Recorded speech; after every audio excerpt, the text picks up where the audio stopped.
Em dezembro de 2014, um homem mexicano que não quis se identificar ligou para o programa de rádio La Mano Peluda para contar que sua esposa e ele estavam sendo aterrorizados por sons e eventos estranhos em sua casa, na cidade do México. O apresentador naquele momento, Rubén García Castillo, foi quem recebeu a ligação.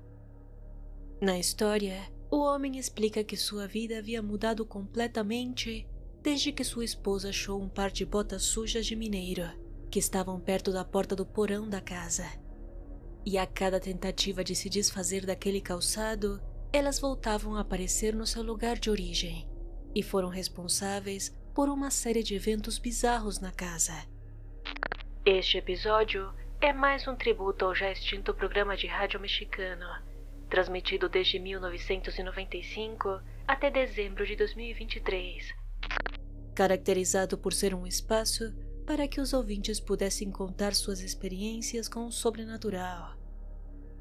O programa La Mano Peluda, desde seus inícios, se tornou um fenômeno cultural no México e em boa parte dos países de fala hispânica. E até mesmo o próprio programa está envolto em uma história sinistra que relatei no ano passado com o título A Maldição do Programa de Rádio, que recomendo fortemente que ouçam mais tarde. Pois neste episódio conheceremos uma das histórias mais impactantes já transmitidas nesse programa. Alguns dos assuntos abordados podem ser sensíveis para alguns públicos. Se recomenda a discrição.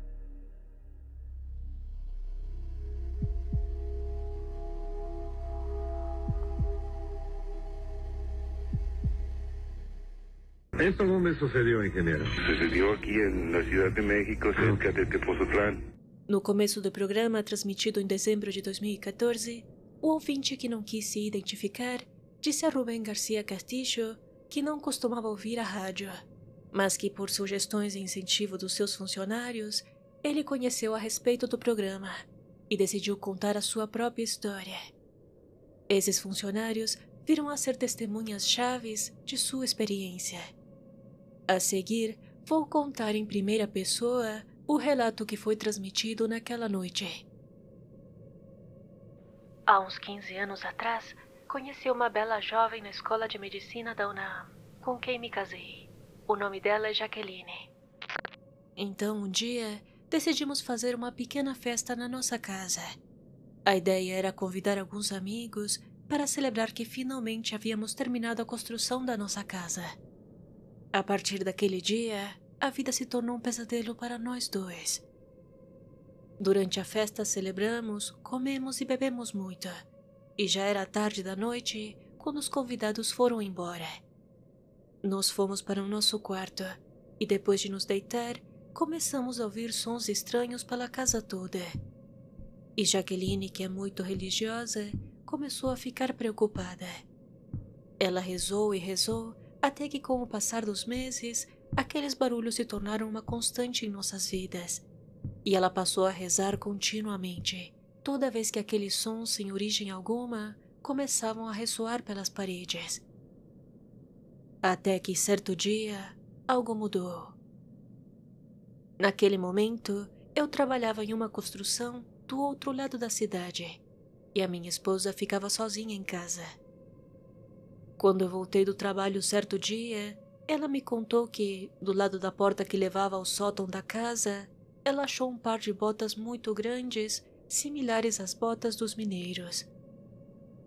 Eu costumava usar botas parecidas, porque no meu trabalho fazemos escavações e todo tipo de obras. Mas eu tinha certeza de que aquelas botas não eram minhas, e minha esposa estava muito chateada, porque elas estavam muito sujas e estavam no meio de uma poça d'água, bem do lado da porta do sótão, um lugar onde eu não costumava deixar meus calçados. Eu tentei explicar a ela que não eram minhas e que, provavelmente, poderiam pertencer a um dos meus funcionários, sobretudo um jovem chamado Salomão, que tinha me ajudado na construção da casa. Ele poderia tê-las esquecido ali e não havíamos percebido antes. Mas, de qualquer forma, eu não as reconhecia, porque as botas do meu funcionário eram as mesmas que eu comprava para a empresa e eram de um modelo diferente. Eram muito diferentes, na verdade. Então Jaqueline as tirou de lá e as jogou no lixo, já que não pareciam pertencer a ninguém. E até aquele momento, ninguém as havia reclamado.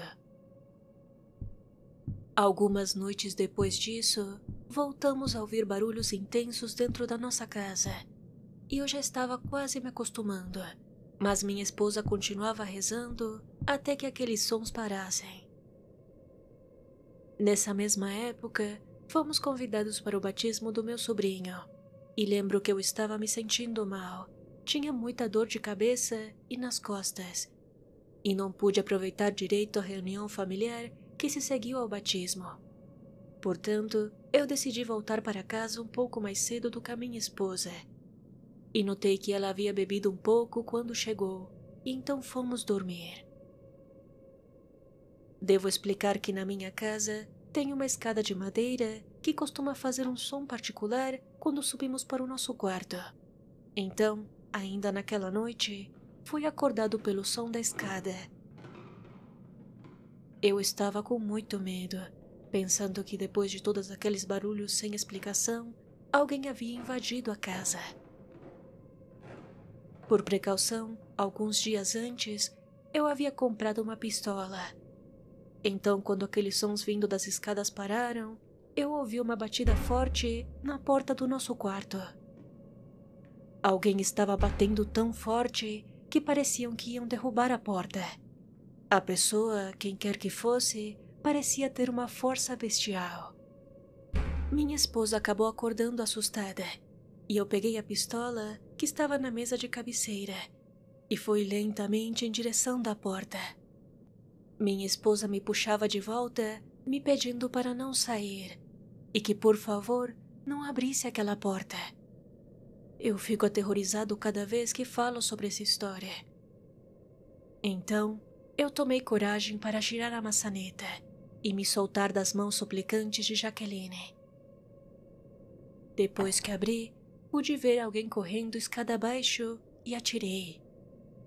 E no terceiro disparo, aquela pessoa caiu nas escadas. Então eu virei e gritei pedindo à minha esposa que ligasse para a polícia. Após isso, eu liguei as luzes do corredor e a luz da escada para descer. Mas quando olhei novamente em direção das escadas, tudo o que eu vi foi o mesmo par de botas de mineiro que minha esposa havia jogado fora 2 ou 3 meses antes. A única diferença era que agora as botas estavam sujas de sangue. Isso nos deixou muito assustados, a ponto que Jaqueline queimou aquelas botas e chamou um padre para abençoar a casa. Tudo pareceu se acalmar um pouco após aquela visita, mas Jaqueline ainda estava muito nervosa, principalmente porque tínhamos acabado de descobrir que estávamos esperando um filho. Por isso, para nos sentir um pouco mais tranquilos em casa, chamamos um tio dela para passar um tempo conosco. Esse tio tinha ficado inválido devido a um acidente de trabalho, e como ele não podia fazer muita coisa, seria uma boa companhia para minha esposa durante a gravidez. Após a chegada do tio, as coisas pareceram estranhamente normais, ao longo de 3 meses aproximadamente. Até que certo dia, eu cheguei em casa depois do trabalho, acompanhado por Salomão e outro funcionário, que são 2 pessoas de confiança da obra. A casa estava com as luzes apagadas, exceto pela luz da sala onde fica a TV. Então eu fui até lá, aterrorizado por tanto silêncio, e encontrei o tio caído no chão, ao lado da cadeira de rodas. Eu não consegui entender o motivo, mas tive certeza que ele estava morto. Então comecei a procurar desesperado pela minha esposa. Corri entre os cômodos até que encontrei uma esquina da sala de jantar. Ela estava encolhida sobre uma grande poça de sangue.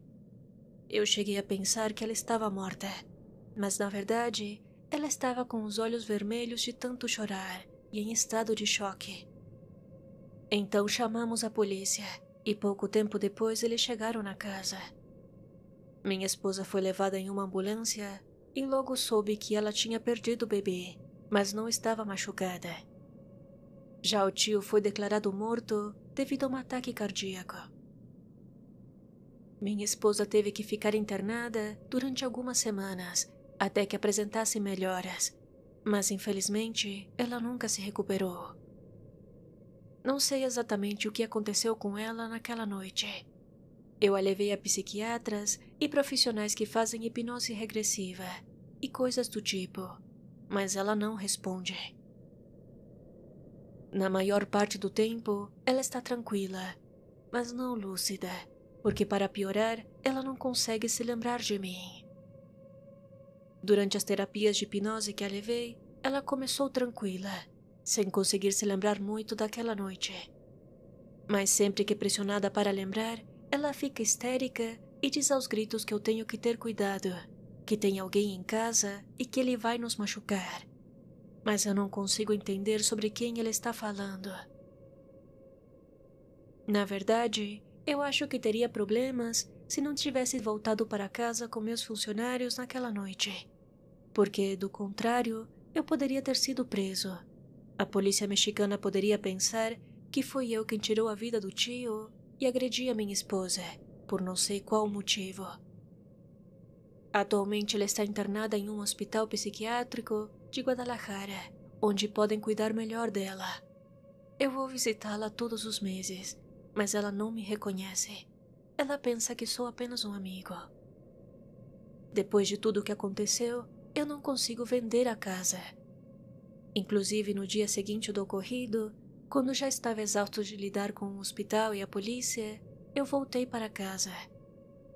E assim que abri a porta, a primeira coisa que vi foram as malditas botas, do lado da porta do sótão. Então eu fechei a porta e nunca mais voltei. Tenho tentado alugá-la ou vendê-la por meio de terceiros, mas durante um aluguel, o inquilino durou apenas um mês, dizendo que se sentia desconfortável. Nunca ouviu nem viu nada, mas disse que a casa se sentia fria e estranha.